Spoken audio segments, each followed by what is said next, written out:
Welcome. I'm Bill Berthel, and this is the Get Emergent podcast. Our team at Emergent has worked with leaders from all different industries at all different levels.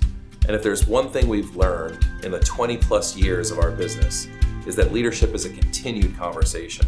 We're glad you're here.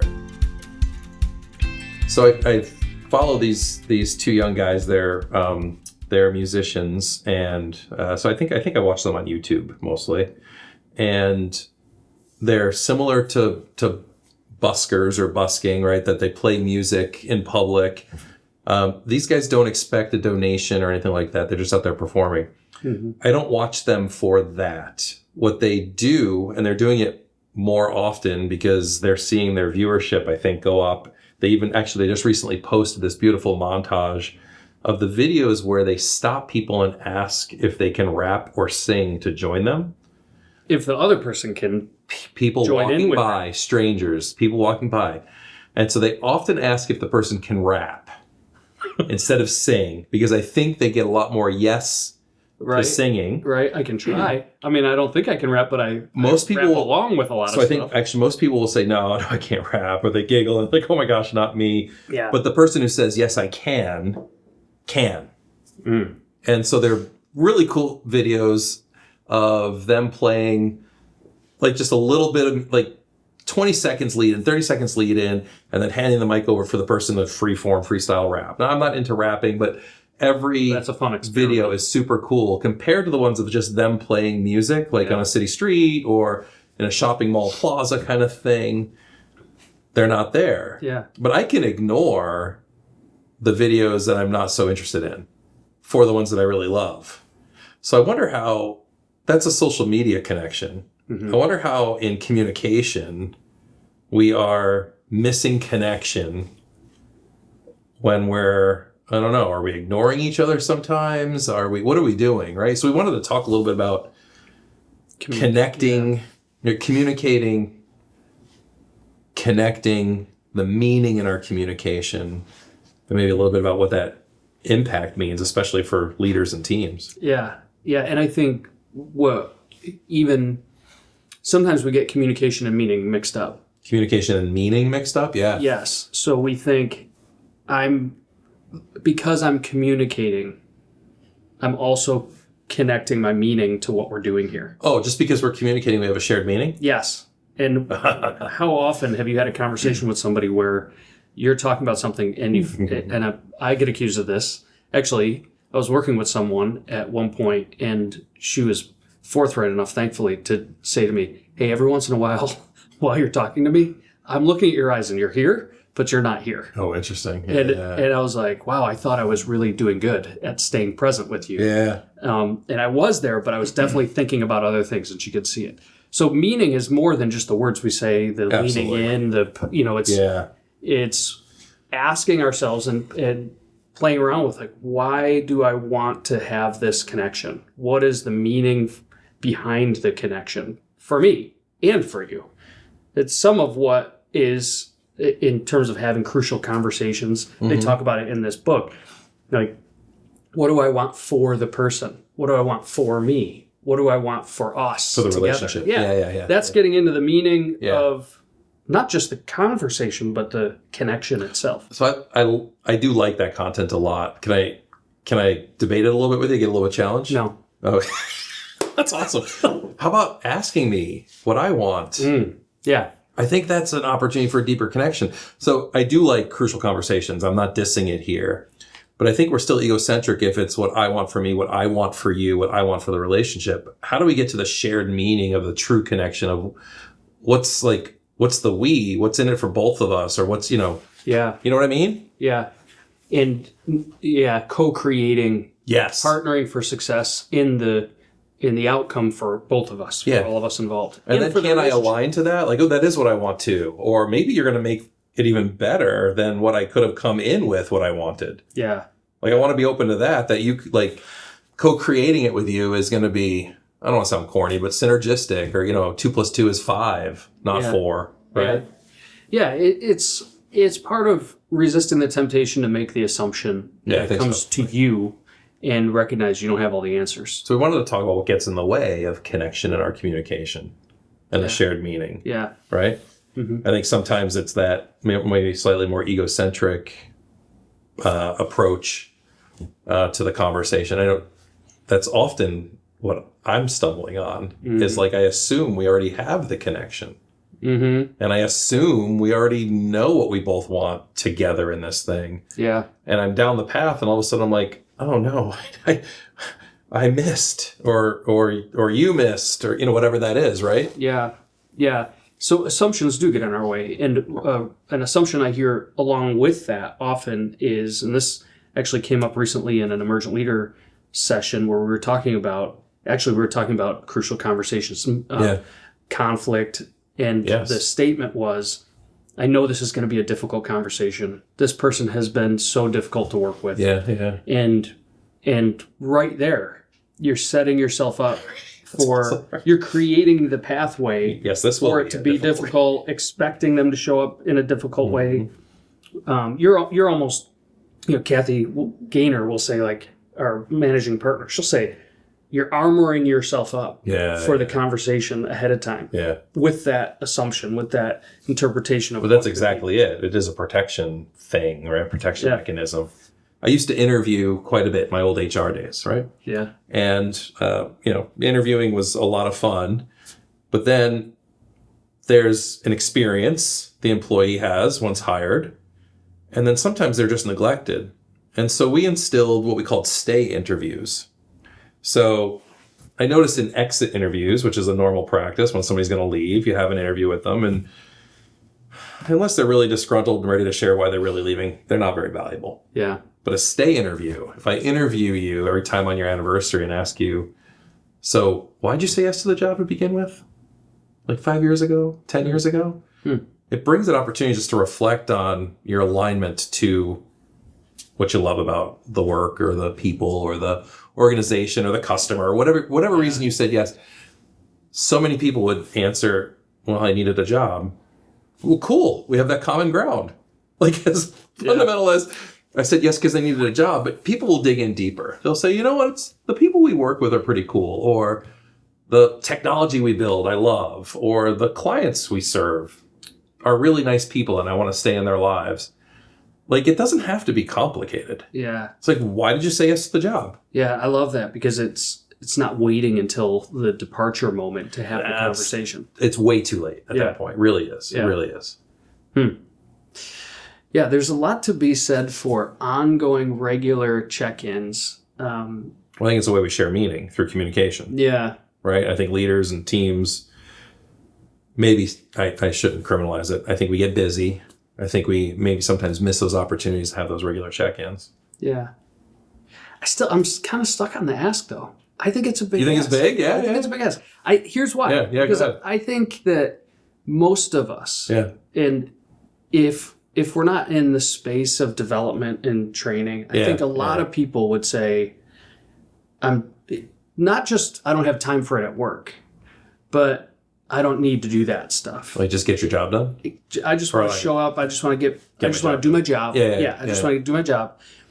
But then there's also this other element of, I think it's a little bit intimidating. I think, not just a little bit, I think it's pretty intimidating for people to slow down and ask themselves, what's really important to me? Yeah, I don't disagree with that. Okay. I don't disagree with that at all. That's the bigness that I mean in the ask. I really hear you there. I think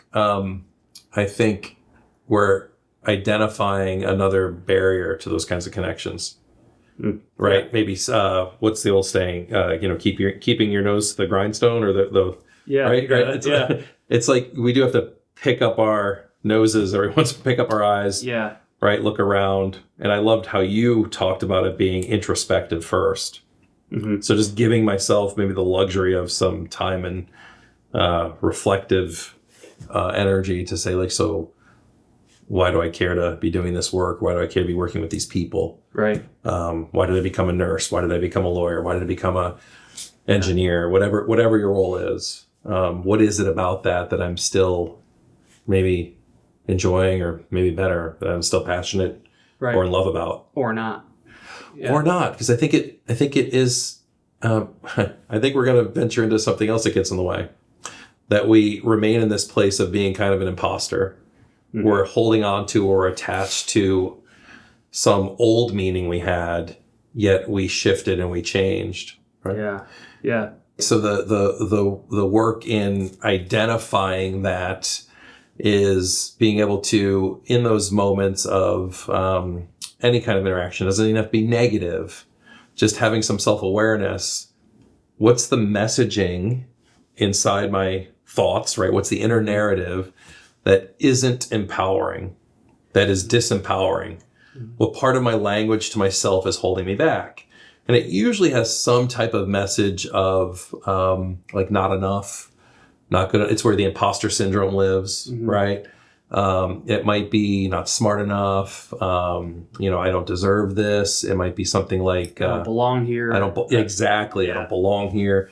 And so we all might say it a little differently inside of our heads, but we can start noticing that. And actually, it sounds corny, but like invite it into the passenger seat. Yeah. So not where it can reach the driving controls, but just you're not kicking it out of the car, because we won't. It doesn't happen it's with us, but it doesn't have to be in control. So if we visualize just inviting it into the passenger seat, we can at least make a step towards it no longer controlling us. Yeah. So let it be a little bit of a backseat driver kind of person. Yeah. So I learned the acronym of GAIL in my coaching certification, and so GAIL stood for gremlin. So the gremlin is the inner part of the inner narrative that is the inner critic, right? So most psychologists or therapists would call it the inner critic. Coaches sometimes call it the gremlin, because it's almost like the little critter sitting on your shoulder, whispering things into your ear about things you can't do, shouldn't do. It's there to help you play it safe. So it's a limiting belief. That's what the L stands for at the end of GAIL. So let's stay with gremlin. Yeah. It's a limiter. It's limiting your performance or your potential. So the gremlin is that inner critic part of our inner narrative. And the assumptions, right, the A in GAIL, is that we assume because it happened a certain way in the past, it'll happen that way again now or in the future. So that's a solid limiter to connection. Like if the last conversation we had didn't go well, and ours never go that way, our conversations are always awesome. Oh yeah. But let's pretend you're welcome. Yeah, thank you. That's awesome. Let's pretend the last conversation we had didn't go so well. Okay. And let's pretend that happens again. And then let's pretend that happens again. And we're starting to... Now I'm dreading. Well, we're establishing a pattern of an informed assumption. So assumptions don't have to be wrong or erroneous. They can be real experiences we had, right? They usually are. So that fourth conversation, I'm going to approach you probably either more guarded, more protected, less open, something, right? So that's going to hold me back from having a shared meaning with you. My assumption that, well, shoot, the last three conversations I had with Jeremiah didn't go so well. This next one probably not going to go so well. Right? It's normal. It's normal for us to do that, right? And I've got observations and examples to call on in my memory of how this is not going to go well. I can time travel pretty easily back to those three last conversations that didn't go so well. Yeah. Right? Yeah. The interpretations, the I of GAIL, the plural, the S, there's nothing for the S. Multiple. It's multiple, right? Well, these aren't right. We're talking about four things here that get in the way.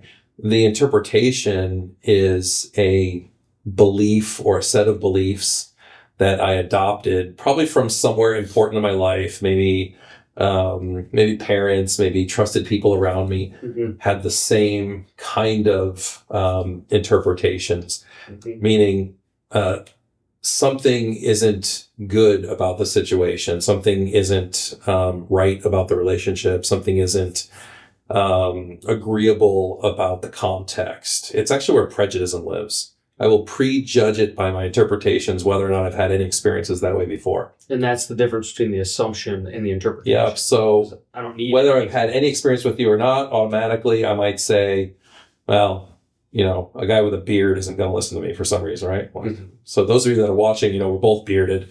So I don't have that, but I make some sort of judgment. It could be just about, it could be about something as shallow as your facial hair, right? Right. It could be something that's a little more deep rooted in me about the person, the relationship, the situation that's in front of me. But the key here is that I'll make an interpretation. Mm-hmm. Could be the environment, right? Could be the environment. I make an interpretation about the environment. Yeah. That's going to limit me from opening up or sharing my meaning or communicating well. What's an example of that? The environment? Yeah. Every time I go into the boardroom, man, these people aren't going to listen to me. Okay. Yeah.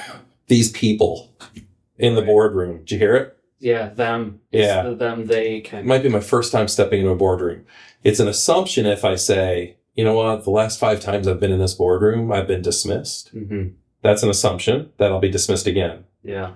I might have some type of shared meaning with a narrative my father shared with me that don't trust people in a boardroom. They're just a bunch of,